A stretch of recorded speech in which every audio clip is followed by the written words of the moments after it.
વિમાન હાઇજેક કરવાની ચિઠ્ઠી લખનાર બિરજુ સલ્લાને ક્રાઇમ બ્રાન્ચે ઝડપ્યો છે। કુખ્યાત બિરજુ સલ્લાની અમદાવાદ ક્રાઇમ બ્રાન્ચે અટકાયત કરી। મહારાષ્ટ્રના 14 કરોડના છેતરપિંડી કેસમાં વોન્ટેડ બિરજુ સલ્લાની અટકાયત કરવામાં આવી છે। ક્રાઇમ બ્રાન્ચે અમદાવાદની હોટલમાંથી ઉદ્યોગપતિ બિરજુ સલ્લાને ઉઠાવ્યો। ક્રાઇમ બ્રાન્ચ ખાતે લાવી બિરજુ સલ્લાની પૂછપરછ શરૂ કરવામાં આવી છે। કૌભાંડી બિરજુ સલ્લાની ક્રાઇમ બ્રાન્ચે પૂછપરછ શરૂ કરી છે। પ્લેન હાઇજેક કરવાની ચિઠ્ઠીના કેસમાં આજીવન કેદની સજા થઈ હતી।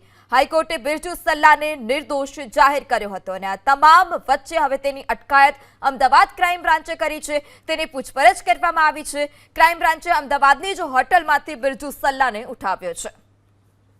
વિમાન હાઇજેક કરવાની ચિઠ્ઠી લખનાર બિરજુ સલ્લાને ક્રાઇમ બ્રાન્ચે ઝડપ્યો છે। કુખ્યાત બિરજુ સલ્લાની અમદાવાદ ક્રાઇમ બ્રાન્ચે અટકાયત કરી।